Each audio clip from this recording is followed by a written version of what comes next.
आप सब लोग का स्वागत है बैंकिंग साथी यूट्यूब चैनल में।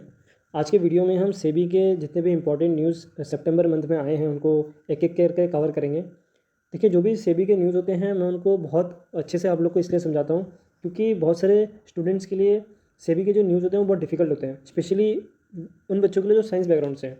तो इसलिए इस वीडियो में भी हम लाइन बाय लाइन चलेंगे और समझते हुए चलेंगे कि क्या है न्यूज़ में। तो चलिए स्टार्ट करते हैं।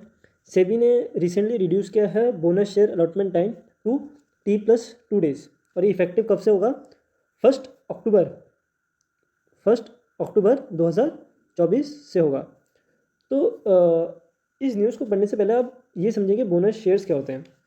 देखिए, जब भी कोई कंपनी अपने आप को लिस्ट करती है स्टॉक एक्सचेंज में और उसके शेयर होल्डर्स बन जाते हैं और अगर उस कंपनी को कुछ साल बाद प्रॉफिट होता है तो उस प्रॉफिट को यूज़ वो 3 तरीके से कर सकती है। पहला ये कर सकती है कि उस प्रॉफिट को वो डिविडेंड डिक्लेयर कर सकती है कि इस प्रॉफिट का थोड़ा सा हिस्सा हम शेयर होल्डर्स को देना चाहते हैं एज अ डिविडेंड। दूसरा क्या कर सकती है, वो उस प्रॉफिट को रिटेन कर सकती है अपने बिजनेस में और अपने ही बिजनेस में लगा के उस बिजनेस को ग्रो कर सकती है। तीसरा क्या कर सकती है, वो बोनस शेयर इशू कर सकती है। ठीक है, अभी बोनस शेयर क्या है कि कंपनी ये कहती है कि क्योंकि हमें प्रॉफिट हुआ है और आप लोग हमारे शेयर होल्डर्स थे जिन्होंने हम पे भरोसा किया था, तो हम आपको बोनस शेयर इशू कर रहे हैं कि अगर आपके पास 2 शेयर है उसके बदले हम 1 शेयर आपको फ्री में दे रहे हैं। तो अगर किसी शेयर होल्डर के पास 100 शेयर है तो उसके बदले हम 1 शेयर मतलब 50 शेयर एक्स्ट्रा दे रहे हैं, तो आपका जो टोटल शेयर हो जाएगा वो 150 का हो जाएगा। ठीक है, तो ये जो होता है यही है बोनस शेयर्स। अब ये जो प्रोसेस ऑफ अलॉटमेंट है इसी को सेबी ने जो है रिड्यूस किया है। तो रिड्यूस कैसे किया है उसको समझने से पहले आपको ये समझना कि प्रोसेस है क्या है।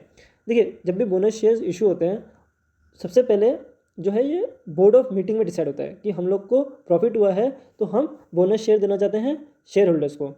ठीक है, जब ये डिसाइड होता है उसके बाद हम मतलब कंपनी को सेबी से अप्रूवल लेना होता है कि हमने जो डिसाइड किया क्या वो हम कर सकते हैं। तो सेबी अगर अप्रूव कर देता है तो फिर वो डिपॉजिटरी के पास जाता है। ठीक है, अभी डिपॉजिटरी क्या है? देखिए, डिपॉजिटरी एक तरीके का बैंक है जहाँ पे हमारे जितने भी शेयर्स होते हैं वो इलेक्ट्रॉनिक फॉर्म में स्टोर होते हैं। इंडिया में 2 तरीके के डिपॉजिटरी हैं, एक है NSDL और एक है CIDL। NSDL जो है बॉम्बे स्टॉक एक्सचेंज के लिए और CIDL जो है वो जो न्यू दिल्ली में स्टॉक एक्सचेंज है उसके लिए। ठीक है, तो जब डिपॉजिटरी को ये इन्फॉर्म कर दिया जाता है सेबी के द्वारा, ठीक है ये अप्रूवल मैंने दे दिया है, आप इस प्रोपोर्शनेट में शेयर होल्डर्स को दे दीजिए। तो जो डिपॉजिटरी होता है फिर जाके वो डीमेट अकाउंट में जो है शेयर होल्डर्स के वो क्रेडिट कर देता है। ठीक है, तो ये जो प्रोसेस था पहले ये बहुत लेंदी था। ठीक है, इसी प्रोसेस को जो है शॉर्टन किया गया है। पहले इस प्रोसेस में जो है 2 हफ्ता लग जाता था और ये 2 हफ्ता कब से लगता था? ये 2 हफ्ता रिकॉर्ड डेट से लगता था। ठीक है, अब ये रिकॉर्ड डेट को भी समझना ज़रूरी है। फॉर एग्जांपल रिलायंस कंपनी बोलती है कि मुझे 30 अक्टूबर को जो है वो बोनस शेयर इशू करना है। तो ये जो सेबी से अप्रूवल है ना वो 30 अक्टूबर से पहले जो है रिलायंस को लेना पड़ेगा। ठीक है, और ये जो रिकॉर्ड डेट होता है वो इसलिए लिया जाता है कि जो भी शेयर होल्डर्स 30 अक्टूबर में रिलायंस कंपनी के शेयर खरीद चुके हैं सिर्फ उनको ही जो है ये बोनस शेयर मिलेगा। अगर कोई शेयर होल्डर है जिसको 31 अक्टूबर में अलॉटमेंट हुआ है रिलायंस के शेयर, तो उसको बोनस शेयर नहीं मिलेगा। तो इसलिए एक रिकॉर्ड डेट जो है वो डिसाइड किया जाता है।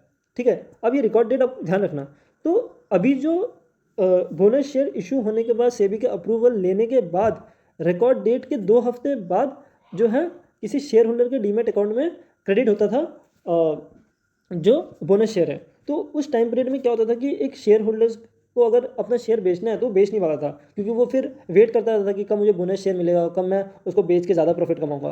तो हमेशा सेबी यही ट्राई करता है कि कम से कम रिटेल इन्वेस्टर को प्रॉब्लम हो, तो इसलिए उस चीज़ को शॉर्टन किया है कि रिकॉर्ड डेट के T+2 डे में ही डीमेट अकाउंट में घुस जाए किसके? शेयर होल्डर्स के। ओके, आई होप आपको समझ में आएगा जो मैंने आपको समझाया। तो पहला पॉइंट तो आप लोग को समझ में आ गया। दूसरा पॉइंट ये है कि issuer must apply for bonus issue approval with in 5 working days of the board meeting. कि बोर्ड मीटिंग में डिसाइड हो गया तो विद इन 5 डेज सेबी से अप्रूवल लेना है। ठीक है, तीसरा they must note the deem allotment date T+1 when informing the stock exchange of the record date. कि अब सेबी से जैसे ही अप्रूवल ले लिया है तो T+1 डे में ही डिपॉजिटरी को भी बता देना है। ठीक है, कि आप जो है सेबी से अप्रूवल मिल रहा है, आप डीमैट अकाउंट में डाल दीजिए, ठीक है। और यहाँ पे ये लिखा है कि 12 बजे से पहले बोलना है, आफ्टर द रिकॉर्ड डेट, ठीक है।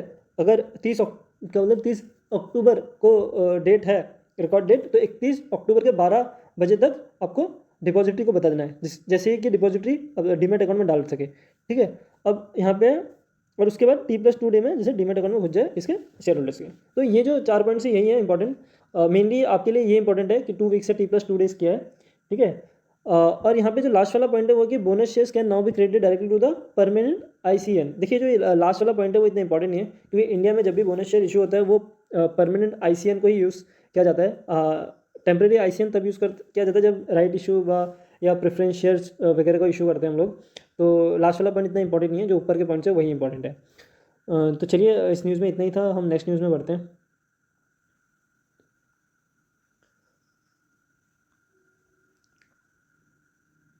देखिए अब नेक्स्ट न्यूज़ है कि SEBI revise the eligibility criteria for entry exit of stocks in FNO segment.